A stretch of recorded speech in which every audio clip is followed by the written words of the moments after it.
Hello दोस्तों, स्वागत है आपका हमारे एक और नए वीडियो के साथ। दोस्तों, आज हम बात करने वाले हैं कि गरीब गरीब क्यों रहता है और अमीर अमीर क्यों रहता है। अमीर कैसे अमीर बन पाता है और गरीब क्यों गरीब रह जाता है, उसके भी कुछ रीजन होते हैं। क्योंकि गरीब अपनी अमीरी दिखाने में पैसा खर्च करता है और अमीर आदमी अपने पैसा खर्च नहीं करेगा क्योंकि वो पहले से ही अमीर है। बाकी वो अमीर कैसे बनता है और कैसे बन सकता है, गरीब भी कैसे अमीर बन सकता है, आज का टॉपिक यही रहने वाला है। बाकी दोस्तों, होता क्या है कि पैसे वाला कैसे बना जा सकता है कि इन्वेस्टमेंट करके। इन्वेस्टमेंट कहाँ करनी चाहिए और किस प्लेटफॉर्म में करनी चाहिए। LIC में करनी चाहिए, PPF में करनी चाहिए, या फिर FD RD, इन दोनों में से किसी में भी कर सकते हैं। लेकिन जो अमीर लोग होते हैं वो कहाँ इन्वेस्टमेंट करते हैं, आपको पता है कहाँ इन्वेस्टमेंट करते हैं? वो करते हैं स्टॉक मार्केट में।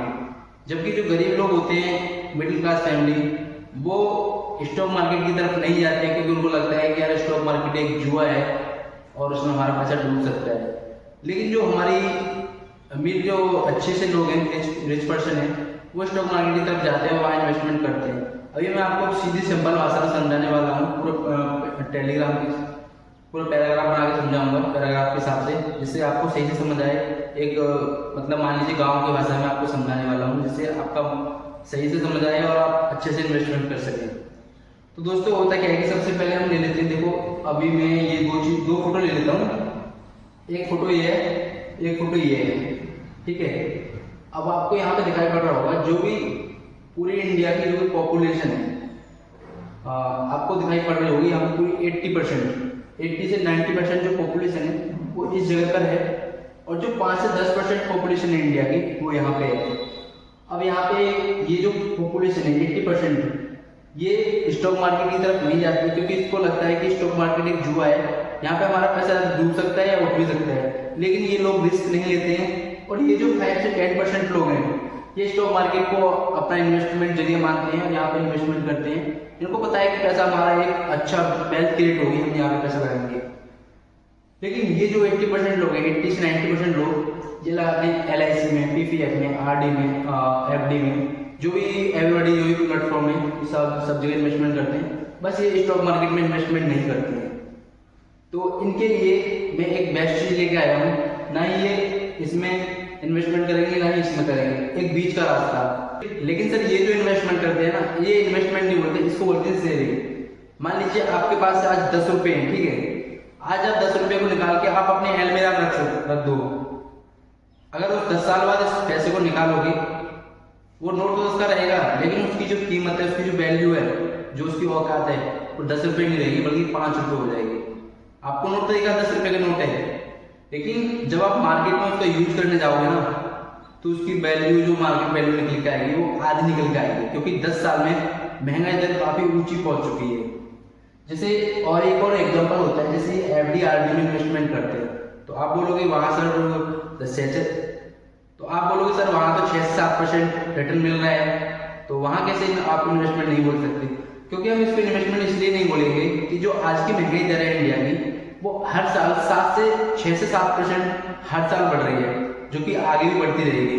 7% महंगाई बढ़ रही है, 7% की आपको इंटरेस्ट मिल रहा है, तो आप इसको इन्वेस्टमेंट बिल्कुल कतई भी नहीं बोल सकते हो। इसको बोलेंगे आप सेव मनी, मतलब आप पैसा को सेव कर रहे हो। जो कि पैसा जो आपका 10 रुपये है, आप आगे इकट्ठा करोगे तो आपका वो 20 रुपये तो दिखेगा। आज मान लीजिए आपने 10,000 रुपये इन्वेस्ट किया, आने वाले 10 ईयर में आपका जो पैसा डबल होके आएगा, 20,000 रुपये हो जाएगा।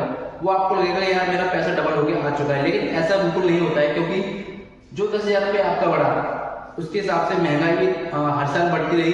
महंगाई बढ़ी, जैसे आपका आज 20,000 रुपये होगा, अब महंगाई दर आज इतनी बढ़ गई, जो सामान आप 10 रुपये में पहले ले सकते थे, आज भाई आप 20 रुपये में ले पा रहे हो।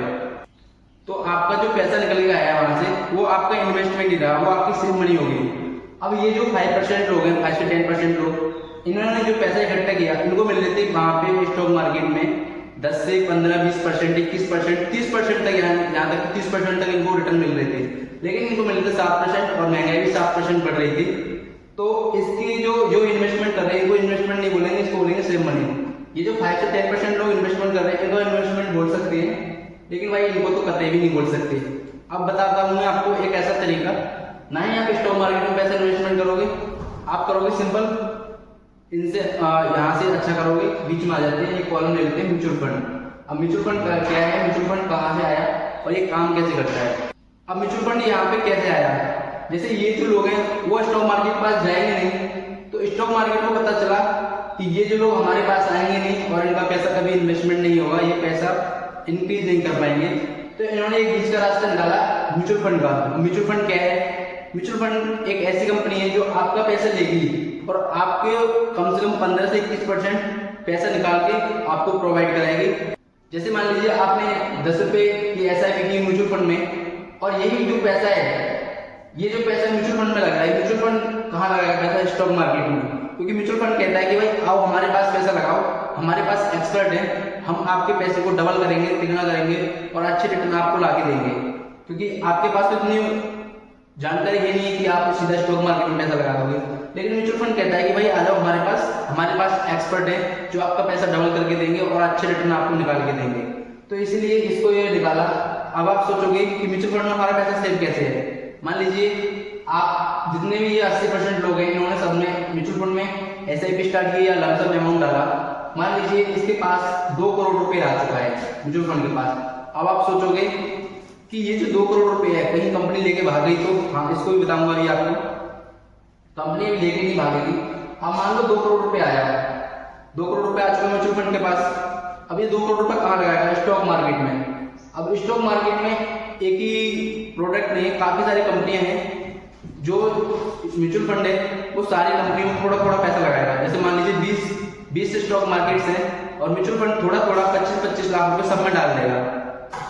अब एक पैराग्राफ के हिसाब से देखिए आप, मान लीजिए A1 A2 मतलब 5 स्टॉक मार्केट में, और यहाँ पे पैसा लगाते हैं म्यूचुअल फंड का। मान लीजिए किसी का 100 रुपए का शेयर है रिलायंस का, हालांकि 100 का नहीं है, 8,000 रुपए रेट है आज का। 100 रुपए के हिसाब से 5 हम ले लेते हैं स्टॉक्स, और जो म्यूचुअल फंड का पैसा इसमें लगाते हैं। 100 रुपए के शेयर खरीद लेता है स्टॉक मार्केट। अब 100 रुपए की वैल्यू कितनी निकल के आएगी, 500 रुपए, ठीक है 500 रुपए। अब जो पैसा लग के आया है यहाँ पे देखोगे आज उसकी वैल्यू 90 रुपए हो जाती है रिलायंस की। अब आप सोचोगे यार मेरा पैसा तो 10 रुपए डाउन हो गया। अब ऐसे मान लीजिए दूसरा स्टॉक है, उसमें 10 रुपए प्लस हो गया, नीचे वाले में 20 रुपए माइनस हो गया, इसमें 40 बढ़ गया, इसमें 50 घट गया, इसमें 100 बढ़ गया। अब इसकी टोटल जो वैल्यू निकालोगे, मान लीजिए इसकी वैल्यू टोटल या 500 है, यहाँ 560 या 570 आ जाती है। अब जो 70 रुपए निकल के आया है इसमें, 70 रुपए की जो वैल्यू बनी है वो 70 रुपए की वैल्यू आपको निकाल के जितने भी लोगों ने इन्वेस्टमेंट किया है म्यूचुअल फंड में वो सारा सब लोगों को बांट देगी। आपने जिन्होंने पैसा लगाया है, जिसने 1 लगाया उसको 2 दे देगी, जिसने 10 लगाया उसको 20 दे देगी। उसी के साथ ये सिस्टम चलता है। बाकी आप सोचोगे कि इसकी क्या गारंटी है, म्यूचुअल फंड हमारा पैसा लेके भाग गया तो इसकी भाई पूरी गारंटी है। जैसे बैंक में RBI हैंडल करता है बैंक को और इंश्योरेंस में IRD देखता है, ऐसे म्यूचुअल फंड के माँ बाप होते हैं सेविंग। अब सेविंग क्या होते हैं, सेविंग बॉन्ड।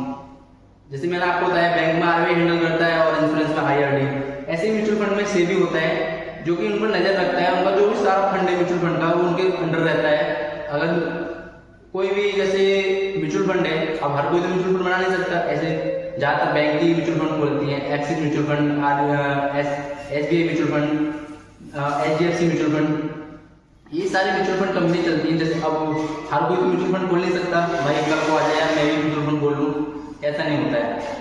जितनी भी बड़ी बड़ी बैंक हैं, जितनी सारी ICICI बैंक है, इन सभी के अंडर ही म्यूचुअल फंड खुलता है। हर कोई इसको म्यूचुअल फंड को ओपन नहीं कर सकता है। तो जितना भी पैसा इसमें इन्वेस्टमेंट होता है वो सब सेवी के अंडर होता है। अब मान लीजिए कोई आप सोच रहे होंगे किसी म्यूचुअल फंड को बंद करने की नौबत आ जाती है, जैसे कोई SBI म्यूचुअल फंड है, अब वो सोच रहा है कि म्यूचुअल फंड को मैं बंद करना चाहता हूँ। अब आप सोचोगे उसका पैसा कहाँ जाएगा, उसका जो पैसा है वो सेवी के अंडर है। होने से पहले ये सब रिकॉर्ड सेवी के पास जाएगा। अब सेवी डिसाइड करेगा कि इस पैसे को किस फंड में ट्रांसफर किया जाए या कोई सा नया फंड लॉन्च किया जाए, तो सारा पैसा दूसरे फंड में ट्रांसफर कर दिया जाएगा। तो इसमें आपका पूरा 100% सेफ है, इसमें आपकी कोई दिक्कत की बात नहीं है कि आपका पैसा कहीं नहीं जाएगा। तो आप सभी का क्लियर है ना, मैंने आपको सारा कुछ बता दिया कि आपका पैसा म्यूचुअल फंड में एकदम सेफ है, आपको स्टॉक मार्केट में भी नहीं जाना है और आपका पैसा भी एक अच्छा अमाउंट बन के आ जाएगा। और इनमें से 10 से 5% लोगों ने भी इस म्यूचुअल फंड में पैसा लगा दिया तो उनकी गारंटी से बैंक की रेट हो जाएगी। और ये जो 80% 70% लोग हैं वो यही है, पूर के पूर गरीब के गरीब रह जाएंगे और कहीं भी पैसा इन्वेस्टमेंट नहीं कर पाएंगे, उनको डर लगा रहेगा यार पैसा बच ना जाए। अब म्यूचुअल फंड में कितनी सारी स्कीम्स होती हैं, large cap, mid cap, small cap, debt fund. तो इसमें काफी सारे फंड होते हैं। स्मॉल कैप मान लीजिए, स्मॉल कैप एक छोटा फंड जिसमें कम पैसा मिलेगा और कम ही बढ़ेगा। लार्ज कैप यानी बड़ा, थोड़ा सा बड़ा। और स्मॉल कैप मैंने आपको बता दिया, स्मॉल कैप में थोड़ा ज़्यादा रिस्क रहता है और उतना ही प्रॉफिट रहता है। मिड कैप, मिड साइज के कुछ हाइब्रिड फंड होते हैं, जैसे मान लो कि जितने भी सारे जो मैंने फंड बताए वो सारा मिक्स करके एक हाइब्रिड फंड बन जाता है। ठीक है, अभी हम इस सीरीज को आगे बताने वाले हैं और आपको बताने वाले हैं कि इन्वेस्टमेंट किस किस पर्पज से करना है आपको, वो आपको नेक्स्ट वीडियो में बताएंगे। आज हमारा म्यूचुअल फंड का पहला वीडियो है, तो आपको ये वीडियो अच्छा लगा होगा तो प्लीज वीडियो को लाइक कर देना, चैनल को सब्सक्राइब कर देना। बाकी मिलते हैं किसी और नेक्स्ट वीडियो के साथ, तब तक के लिए जय हिंद एंड जय भारत, बाय। जय